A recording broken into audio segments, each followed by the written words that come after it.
Bonsoir tout le monde. Je suis heureuse de me sentir pour la première fois dans une zone de confort par rapport à cette problématique. Parce que j'ai autour de moi des gens qui s'approprient le travail de recherche et le travail aussi le travail de recherche et le travail de transformation de ces lieux. Et quand Anissa Haban est venue vers moi pour la première fois pour ce projet de transformation de l'ancien centre de détention secrète, projet de transformation en musée, j'ai dit, c'est encore une jeune dame qui emprunte les chemins difficiles ou les sentiers difficiles de la mémoire. Et j'emprunte là les mots quand je dis sentier difficile ou la sentier escarpé, c'est ça, de la mémoire. J'emprunte la phrase de M. Bouaziz, qui est là présent et qui connaît mieux que moi cette histoire, qui en a parlé aussi. Et ces mots, il les a prononcés dans un préface de ce livre de Taqi, un chef-d'œuvre. Là, j'ai pas pu apporter les 2 tomes, j'ai apporté seulement le premier tome parce qu'il est tellement lourd et il est tellement riche. Et aujourd'hui, dans ce témoignage, je ne m'inscris pas dans le récit de la douleur, mais plutôt dans le récit de l'espoir. Donc, quand M. Bouaziz parle de ces sentiers qui sont très difficiles d'accès à la mémoire, je voudrais raconter un petit chemin qu'on a fait et qui était dans le cadre de d'une des recommandations de l'instance Équité et Réconciliation, dans le cadre du programme de la réparation communautaire. L'instance Équité et Réconciliation a parlé d'indemnisation des individus, mais elle a parlé aussi de réparation pour les régions. Parce que il y a eu, moi je dis toujours qu'il y a eu 2 rapports très importants dans l'histoire de ce pays. Je ne suis pas historienne, mais en tant que personne ayant vécu et ayant rêvé d'un Maroc meilleur, pour moi, il y a eu deux rapports très importants dans la vie et l'histoire du Maroc. Le rapport des 50 ans et le rapport de l'hiver. Les 2 ont parlé de discrimination. Discrimination de développement humain et discrimination droit humain. Donc, le Maroc, à travers son État, a reconnu que pendant 50 ans, le Maroc n'était pas bien dans sa peau. Et nous avons porté tous cet espoir de changer cette situation. Et nous sommes toujours dans cet espoir. C'est pour ça qu'aujourd'hui, je voudrais parler de l'espoir. Et je me sens, comme j'ai dit, parce que j'ai autour de moi des gens qui travaillent sur la recherche, une jeune qui se mobilise, qui essaye, qui a écrit et qui a porté le dossier à l'inscription. Pas en tant qu'association, pas en tant que parti politique, alors que c'est la responsabilité des associations, des partis politiques, de l'État, des institutions publiques d'inscrire ce monument. Parce que nous n'avons pas honte, nous avons dit qu'il y a eu des violations des droits humains. Et ce lieu porte l'image de... Et quand je dis je suis bien entourée, il y a des chercheurs, mais il y a aussi des gens qui ont travaillé sur l'image. Hélène m'a accompagnée pendant une dizaine d'années dans ce parcours, dans ce questionnement en tant que jeune. Et elle aussi, quand elle est venue vers moi, je lui ai dit, je ne m'inscris plus dans le passé, je veux qu'on raconte comment aujourd'hui on construit ce Maroc. Elle m'a dit, mais nous les jeunes, nous sommes orphelins de cette mémoire. Et dernièrement, quand j'ai présenté mon livre à Paris ou à Lyon, j'ai rencontré des jeunes qui me disent où est-ce qu'on peut trouver cette mémoire. Donc, je me dis, au moment où je me dis, il faut qu'on se repose, nous qui avons fait ce chemin, je me dis, non, il y a encore du chemin à faire. C'est peut-être raconter cette histoire et raconter comment on construit aujourd'hui l'espoir. Moi, je dis toujours que dans le travail que je mène, ou que la société civile mène, ou que les chercheurs mènent, je vais raconter la galère de M. Tsaki, qui n'est pas présent, mais qui est présent par le travail qu'il a fait. C'est une gymnastique au quotidien qu'on fait pour s'approprier, que ce soit la mémoire, que ce soit la liberté d'expression, que ce soit tout ce qui construit aujourd'hui le Maroc dont on rêve. C'est une gymnastique au quotidien avec les institutions, avec les responsables, avec le passé qui est toujours présent, parce que les gens n'ont pas encore dépassé ce passé. Je vais raconter l'histoire de ce travail, de cet historien qui est le fils de Haïm Mohammadi et qui galérait, que ce soit pour son master, pour son doctorat, pour avoir des documents, des archives, pour pouvoir raconter l'histoire de ce quartier, ou raconter aussi l'appartenance de cette histoire de ce quartier à l'histoire du Maroc. C'était dans le cadre de ce projet de réparation communautaire qu'il y avait bien sûr, il y avait une vision de l'État, il y avait une mobilisation. Il y avait les années de plomb, mais il y avait aussi les années de rêve. Et ce sont les années fin 90, début 2000, 2001, je pense jusqu'à 2004 ou 2005. C'est-à-dire, moi, je parle jusqu'au rapport de l'IER. Donc, dans cette ambiance, il y avait des structures qui ont fonctionné, des structures étatiques et des structures associatives. La structure étatique, c'était un comité de pilotage pour mettre en place les recommandations de l'IER. Dans le comité de pilotage, il y avait le ministère de l'Intérieur, il y avait les ministères. Mais au niveau local, il y avait les représentants des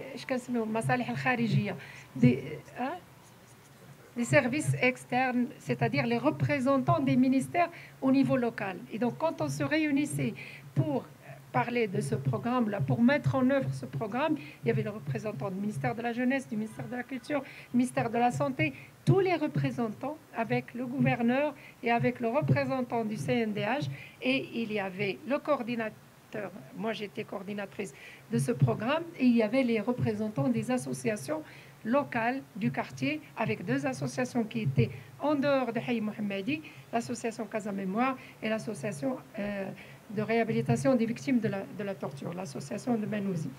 Donc, il y avait une implication de tout le monde pour reconstruire, pour transformer Dar Moulay Cherif en musée, pour réhabiliter le lieu, etc. Il y avait tout un projet, il y avait tout un rêve. Et ce n'était pas juste au niveau de Casablanca, c'était dans 13 régions de Maroc, le même programme, les mêmes, des associations locales qui ont répondu à ce programme, qui ont répondu comment on peut réparer ce tort, mais le réparer symboliquement, parce que c'est toute une approche de développement humain et autres, et il y avait en même temps, bien sûr, le programme de développement humain, l'INDH, qui était en réponse au rapport des 50 ans de discrimination et de violation envers les personnes, que ce soit au niveau médical, que ce soit au niveau de l'enseignement, que ce soit... C'est-à-dire que les Marocains n'ont pas eu leurs droits en tant que Marocains dans le développement humain. J'ai dit, je vais citer deux exemples et je vais m'arrêter et je répondrai aux questions. L'exemple de ce chef-d'œuvre qui est l'appropriation des archives. Cet exercice mené dans le cadre de la réparation communautaire a glissé, c'est-à-dire il a marché facilement. Monsieur Tsaki a eu, en tant que chercheur, pour faire une monographie qui est devenue aujourd'hui 2 tomes sur les جوانب من ذاكرة كريان سنترال الحي المحمدي في القرن العشرين. Et vous voyez l'approche d'un historien qui n'est pas mon approche, qui n'est pas l'approche de Anissa et de ces chercheurs aujourd'hui, qui se focalisent sur un lieu. Lui, il était assoiffé de donner aux habitants de Haï Mohammadi pour une vraie réhabilitation, l'appropriation de leur histoire. Toute l'histoire du quartier, tous les lieux de mémoire ont aujourd'hui une archive qui répond à ce besoin. Et donc, dans le cadre de cette coordination, Tsakhi a eu 17 autorisations d'accès aux archives. Pour moi, c'est une première et pour moi, c'était une victoire. Et pour moi, c'était déjà une réhabilitation pour ce chercheur qui galérait, qui donnait la corruption, qui utilisait tous les moyens pour avoir accès à une archive, pour montrer, pour rendre hommage à ce quartier. Mais les administrations, les acteurs ou là, les détenteurs de ces archives avaient l'habitude de ne pas faire sortir l'information, de ne pas donner une archive. Ce n'était pas une culture.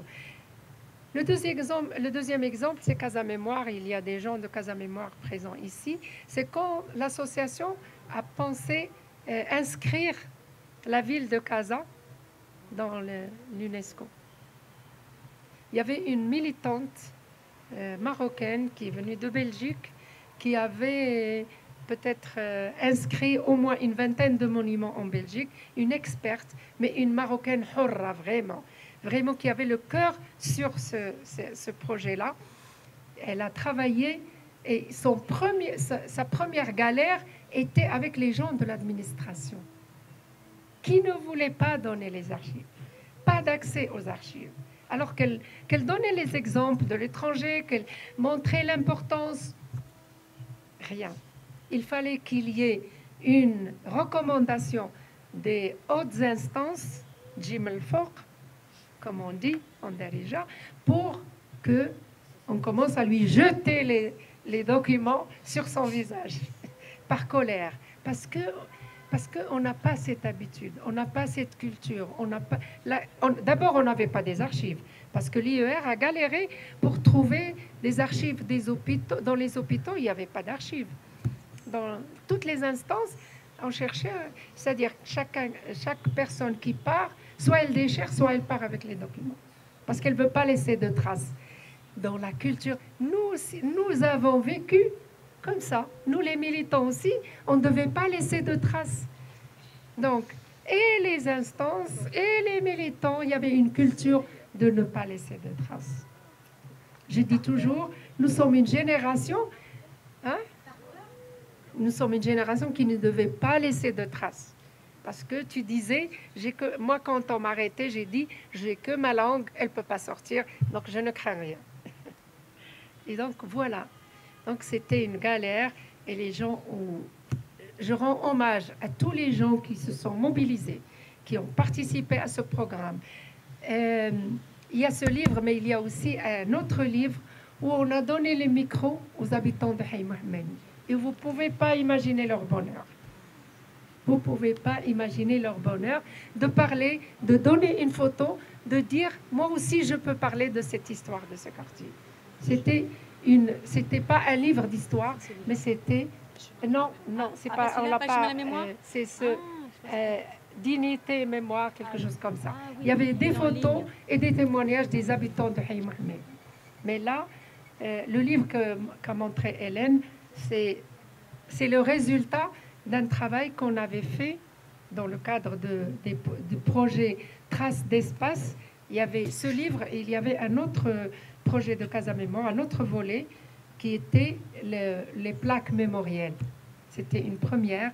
On a parcouru le quartier, on a entendu les gens dans une approche participative et ils ont mis plein de lieux de mémoire. Nous avons choisi 20, vu les moyens financiers qu'on avait, pour mettre aujourd'hui, vous pouvez parcourir le Haï et vous pouvez trouver des plaques mémorielles sur les lieux de mémoire, les lieux qui ont marqué l'histoire de ce quartier. Et il y avait aussi Derb Moulay Cherif aujourd'hui, il n'a pas de plaque sur sa porte, mais il a une plaque sur le mur où c'est inscrit c'est quoi Derb Moulay Cherif. Mais dans le livre et dans les plaques, d'ailleurs, il y avait un travail extraordinaire de Hicham Houdeifa qui a mis le contenu de ces plaques mémorielles. Aujourd'hui, je suis passée devant Darmoulay Shrif et j'ai dit يوم تبيض الجدران ولكن تسود دواخل. Darmoulay Shrif a eu aujourd'hui la peinture blanche, mais l'intérieur est toujours noir et la blessure est toujours là.